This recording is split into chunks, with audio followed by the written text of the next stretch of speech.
Hello दोस्तों, स्वागत है आप सभी का केसीसी यूपीएससी एस्पिरेंट चैनल पर। मेरा नाम है कौशल कुमार और आप सभी को पता है ये चल रही है हमारी भारतीय समाज की एक नई सीरीज। तो दोस्तों, हम आपको इंडियन सोसाइटी करवा रहे हैं। अगर आपने इससे पहले 2 पार्ट नहीं देखे हैं वीडियो के तो प्लीज वो देखिए, क्योंकि इसके बाद आपको समझ में आने वाला है। क्योंकि पिछली वीडियो में हम भारतीय समाज का जो सिलेबस है अकॉर्डिंग टू यूपीएससी वो डिस्कशन कर चुके हैं। साथ ही हमने भारतीय समाज का क्या अर्थ होता है, एक समाज की आवश्यकता क्या होती है, समाज के आधार क्या होते हैं, समाज की प्रकृति क्या होती है और भारतीय समाज का सिंधु घाटी सभ्यता से लेकर वर्तमान समय तक कैसे विकास और परिवर्तन या उसकी संरचना में परिवर्तन आए हैं, उसका विकास हुआ है, वो सारी चीजें डिस्कस की हैं।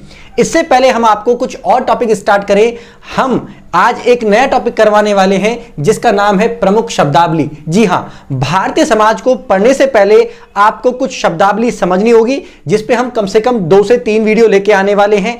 इन शब्दावली को समझने के बाद आपको भारतीय समाज समझने में बहुत आसानी होगी, क्योंकि इन शब्दों का कहीं ना कहीं हम बार बार भारतीय समाज के सिलेबस को कवर करते हुए प्रयोग करेंगे, जहां आपको उनको पढ़ते समय कुछ ना कुछ समस्याएं आ सकती हैं। इसलिए उस समस्या का समाधान करने के लिए हमने कुछ शब्दावली आपको चुनी है, जिन शब्दावलियों को आपको समझना है ताकि आप भारतीय समाज की अच्छे से थोड़ी सी समझ पैदा कर सके। तो चलिए, सबसे पहली शब्दावली यानी कि सबसे पहला एक शब्द आता है जिसे हमारा कहते हैं वर्ण व्यवस्था। जी हां दोस्तों, आप लोगों ने वर्ण व्यवस्था के बारे में सुना होगा। ये जो वर्ण व्यवस्था है ये प्राचीन समय से हमारे भारतीय समाज में मौजूद है। आखिर ये वर्ण व्यवस्था है क्या? तो आपको समझना चाहिए कि ये जो वर्ण व्यवस्था है ना, उस समय पर जो पुरोहित वर्ग जो होता था, उस पुरोहित वर्ग ने एक तरीके से पूरे के पूरे समाज में रहने वाले लोगों को काम और कर्म के आधार पर कुछ समूह या ग्रुप में बांटा था, जिसको हमारा उस समय पर वर्ण व्यवस्था कहा गया। ये वर्ण व्यवस्था को हम 2 तरीके से देखेंगे। एक तो वैदिक काल से पहले की वर्ण व्यवस्था जो कि कर्म पर आधारित थी, एक हमारी वैदिक काल के बाद या उत्तर वैदिक काल में विकसित हुई जन्म के आधार पर वर्ण व्यवस्था। तो 2 प्रकार से इस वर्ण व्यवस्था को हम देखेंगे कि आखिर ये वर्ण व्यवस्था है क्या। दोस्तों, मैंने आपको पहले बता दिया कि पूरे समाज को पुरोहित लोगों ने, कुछ लोग ऐसा मानते हैं कि स्टार्टिंग में जो वर्ण व्यवस्था के जनक हैं, इनके प्रमाण मिलते हैं हमारे जो मनु थे, जो ऋषि मनु थे, उन्होंने पूरे समाज में जाति व्यवस्था या वर्ण व्यवस्था का प्रचार प्रसार या व्यवस्था लागू की, जो कि एक बहुत ही गंदी व्यवस्था मानी जाती है, जिससे समाज में भेदभाव उत्पन्न हो रहा है। लेकिन ये तो अपने अपने विचार हैं। चलिए, हम आपको वर्ण व्यवस्था क्लियर करते हैं। तो जब पुरोहित लोगों ने समाज को कई भागों में बांट दिया तो उसे हमारा क्या कहा गया? वर्ण व्यवस्था कहा गया। आखिर ये समाज को किस आधार पर बांटा? तो इसके 2 आधार हैं हमारे। पहला तो हमारा वैदिक काल से पहले जो बांटा था वो कर्म के आधार पर बांटा था। अगर इसको देखा जाए तो ये थोड़ी सी मतलब जन्म आधारित वर्ण व्यवस्था से ठीक प्रतीत होती है, लेकिन वैसे अगर आधुनिक समाज में इसकी कल्पना करोगे तो व्यवस्था होनी ही नहीं चाहिए, ठीक है ना, क्योंकि हम सभी मानव हैं और मानव होने के नाते सभी के अधिकार समान हैं, तो भेदभाव या बंटवारा हो ही क्यों, ठीक है ना। तो चलिए, ये जो वर्ण व्यवस्था थी इसको समझाते हैं। कर्म के आधार पर वर्ण व्यवस्था का मतलब था कि कोई व्यक्ति जिस प्रकार का कार्य करता था वह उसी वर्ग के अंदर या उसी वर्ण का कहलाता था। यानी कि जन्म वो चाहे क्षत्रिय के घर में ले, चाहे शूद्र के घर में ले, चाहे वो हमारे ब्राह्मण के घर में ले, लेकिन उसका जैसा कार्य होगा, जैसा कर्म होगा, उसी के आधार पर उसकी जाति या वर्ण तय होता था। इसे कहते थे हमारा कर्म आधारित एक तरीके से व्यवस्था, वर्ण व्यवस्था। दूसरा अगर हम बात करें तो जन्म आधारित वर्ण व्यवस्था, यानी कि बाद में कुछ लोग ऐसा कहने लगे कि हम इस वर्ग के अंदर या इस वर्ण के अंदर पैदा हुए हैं और उन्होंने उस वर्ण को त्यागना ही पसंद नहीं किया। ऐसे में मुद्दा क्या बन गया? जन्म के आधार पर, और समाज में जो प्रभावशाली लोग थे उन्होंने जन्म के आधार पर तय करना स्टार्ट कर दिया कि जो मतलब जिसका जन्म जिस वर्ण के अंदर हो जाएगा वह उसी वर्ण का होकर रह जाएगा। अब चाहे तो उसके कार्य किसी भी प्रकार के हों, वैसे कार्य हो या फिर ना हो। एक ब्राह्मण का कार्य था पूजा पाठ करना, कर्म कांड करना, यज्ञ हवन करना, शिक्षा प्राप्त करना, वेद और ग्रंथों का अध्ययन करना। अगर कोई व्यक्ति ब्राह्मण के घर में पैदा हुआ है और वो ये सब काम नहीं कर रहा है तो फिर भी वह ब्राह्मण ही कहलाता था। ये थी हमारी जन्म के आधार पर हमारी वर्ण व्यवस्था। आखिर ये वर्ण व्यवस्था कितने भागों में थी? तो ये 4 भागों में थी। पहला थे हमारे ब्राह्मण। ब्राह्मण लोगों को सबसे ऊंचा माना जाता था, सबसे बड़ा माना जाता था, सबसे बड़ा सम्मान इन्हीं का था। दूसरे स्थान पर आते थे हमारे क्षत्रिय, ये समाज में रक्षा करने का काम करते थे।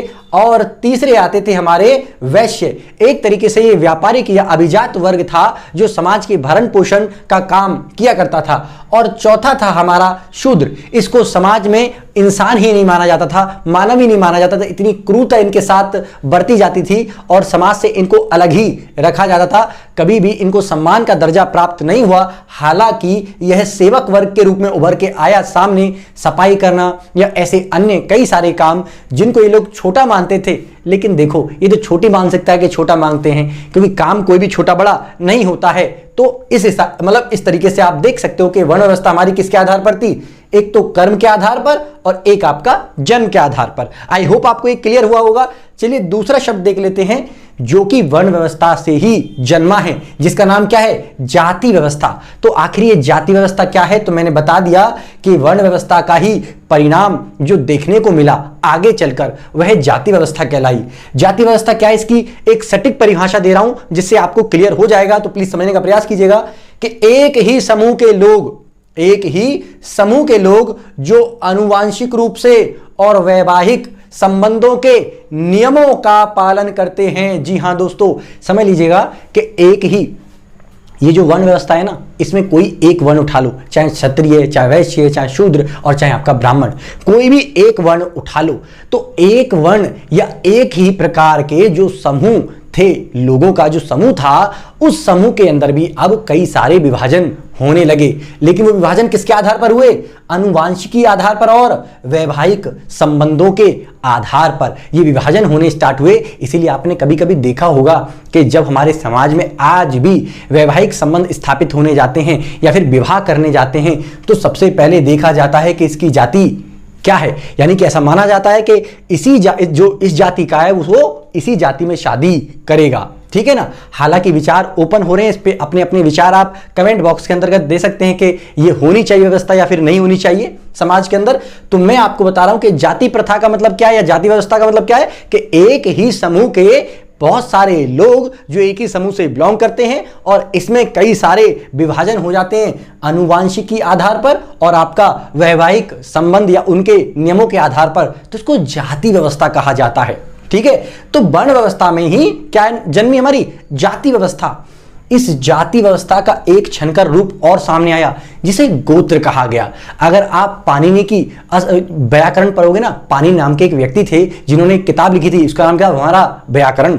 उस व्याकरण में इस गोत्र का अर्थ बता रखा है कि पुत्र के संबंध में हमारा गोत्र शब्द को प्रयोग किया गया। यानी कि गोत्र का मतलब होता है कि पुत्र का पुत्र, इससे संबंधित बताया गया। यानी कि एक ही व्यक्ति या पुरुष, उसकी संतान और फिर उसकी संतान, जब ये संतानें अनुवांशिक आधार पर जुड़ाव रखती हैं तो इन्हीं को कहते हैं हमारा गोत्र। यानी कि आप ये कह सकते हो कि वर्ण से कई भागों में बटा तो बटी क्या बनी हमारी? जातियां। और जब ये जातियां भी कई पार्ट में डिवाइड हुई तो फिर क्या बना हमारा? एक तरीके से गोत्र बना। आप ऐसे मानिए कि हमारा वर्ण था और इस वर्ण को हमने कई सारे पार्ट में, टुकड़ों में तोड़ दिया। अब इस वाले पार्ट को भी हमने कई सारे पार्टों में तोड़कर देख लिया और फिर इसके भी कई सारे पार्ट, टुकड़े हो गए। तो देखिए, ये तो हमारा क्या था? वर्ण। और यहां पर क्या है हमारा? ये जाति व्यवस्था आई। और जब जाति भी कई सारे भागों में टूटी या तो इसको हमारा क्या कहा गया? गोत्र कहा गया। तो वर्ण से एक ही वर्ण के कई सारे लोगों या समुदायों को क्या कहा गया? जाति। और उसी जाति के अंदर अलग अलग समुदाय बन गए, किसके आधार पर? आनुवांशिकी आधार पर। तो उनको क्या कहा गया? एक तरीके से गोत्र का नाम दिया गया। तो परिभाषा देख लेते हैं एक बार। एक ही जाति के लोगों का समूह जो आनुवांशिक और रीति रिवाजों के आधार पर एक ही मतलब उनका पालन करता है, एक ही प्रकार के रीति रिवाज, उन्हीं को हमारा कहते हैं क्या? गोत्र। पाणिनि की पुस्तक व्याकरण में गोत्र का अर्थ पुत्र के पुत्र से संबंधित बताया गया है। तो ध्यान रखिए, ये हमारा किसका अर्थ है? ये गोत्र का अर्थ है। आई होप आपको वर्ण व्यवस्था भी क्लियर हुई होगी, जाति व्यवस्था भी क्लियर हुई होगी और इससे जन्मी एक गोत्र व्यवस्था भी क्लियर हुई होगी। अब बात करते हैं ऐसे ही एक और शब्द की जो हमारा क्या है, कुल। आपने सुना होगा कुल का दीपक, कुल दीपक सुना है ना। इसी तरीके से हमारा कुल का संबंध किससे माना जाता है, एक परिवार से। जी हाँ, कुल का संबंध माना जाता है एक परिवार से, मतलब एक ही परिवार के कई सारे जो लोग हैं, है ना, जो हमारा क्या है, इसको खानदान आप कह देते हो, यही हमारा क्या है, यही हमारा कुल होता है। जैसे एक ही पुरुष की पीढ़ियों का समूह या लोग, यानी कि एक ही पुरुष है और उसकी कई सारी पीढ़ियां हैं, उनको कहते हैं हमारा कुल। कैसे, जैसे याद करिए आपके दादाजी से जन्मे आपके पापा, आपके चाचा, आपके ताऊ, है ना, और फिर इनसे भी जन्मे हमारे कौन, उनके बच्चे, और फिर उनसे भी जन्मे उनके बच्चे। तो ये क्या हो गया, ये एक ही कुल के व्यक्ति माने जाएंगे। आई होप आपको क्लियर हुआ होगा। तो चलिए नेक्स्ट वर्ड आपका समझ लेते हैं। तो नेक्स्ट वर्ड है आपका क्या, वर्ग। ठीक है, ये वर्ग क्या होता है, तो वर्ग का मतलब है लोगों का समूह, यानी कि वर्ग कहते हैं लोगों के समूह को, यानी कि एक ही प्रकार या प्रकृति का कार्य करने वाले लोग, यानी कि जो लोग एक ही प्रकृति या एक ही प्रकार का कार्य करते हैं उन्हें क्या कहते हैं, उनसे संबंधित लोगों का समूह जो होता है उसको हम कहते हैं आपका वर्ग। इस वर्ग के अंदर जाति और वर्ण का कोई स्थान नहीं होता है, ना जाति के आधार पर ना ही आपका वर्ण के आधार पर वर्ग विभाजित होते हैं। वर्ग विभाजित होते हैं कार्य के आधार पर कि आप किस प्रकार का कार्य कर रहे हो, ठीक है ना। और जैसे एग्जाम्पल मजदूर वर्ग, यानी कि मजदूर वर्ग को हम श्रमिक वर्ग भी कहते हैं। तो आपने देखा होगा चाहे वह किसी भी प्रकार की जाति, धर्म, वर्ण से बिलोंग करता है, लेकिन वह कर क्या रहा है, मजदूरी, यानी कि इनके काम की प्रकृति एक जैसी है, इसलिए इन सबको मिलाकर क्या कहा जाता है, हमारा मजदूर वर्ग या श्रमिक वर्ग कहा जाता है। ऐसे ही हमारा हो जाता है पूंजीपति वर्ग। पूंजीपति वर्ग मतलब एक तरीके से धनी वर्ग मान लीजिए, या फिर अभिजात वर्ग इसको आप कह सकते हो। तो पूंजीपति वर्ग का मतलब है कि समाज में जितने भी अधिक पैसे वाले धनी लोग हैं उनका पूरा का पूरा समूह, चाहे फिर वो किसी भी जाति या वर्ण व्यवस्था से बिलोंग करते हैं, कहलाएंगे क्या, वो हमारे पूंजीपति लोग कहलाएंगे। तो ये होता है हमारा वर्ग। तो वर्ग किसके आधार पर विभाजित होता है समाज में, कर्म के आधार पर, यानी कि एक ही प्रकार की, एक ही प्रकृति का कार्य करने वाले जो लोग हैं उनका समूह कहलाएगा हमारा वर्ग। आई होप आपको क्लियर हुआ होगा। लेकिन अगर इससे भी आगे चलोगे, वर्तमान समय में आप देखोगे तो मानवता, क्या ये अच्छी चीज है? हाँ, पुराने समय में आप देखें तो वर्ण व्यवस्था, जाति व्यवस्था से अच्छी चीज मानी जा सकती है, लेकिन वर्तमान समय में आप देखोगे ना, मतलब प्राचीन समय में देखो तो ठीक है, लेकिन वर्तमान समय में क्या ये इसका औचित्य है? बिल्कुल नहीं। औचित्य है तो केवल किसका, मानवता का, कि आप केवल उसकी काम की प्रकृति के आधार पर किसी का विभाजन थोड़ी ना कर सकते हो। वह मनुष्य है और मानव होने के नाते उसको मानव अधिकार मिलने चाहिए। तो मानवतावाद कहता है हमारा कि सभी मनुष्य समान हैं, क्योंकि वह मनुष्य योनि में जन्म लिए हैं, इसीलिए मनुष्य को सबसे ऊपर माना गया है। ध्यान रखिएगा। तो मानवतावाद क्या है? एक ऐसी विचारधारा जिसमें सभी लोगों को मानव होने के नाते कुछ अधिकार प्राप्त होते हैं।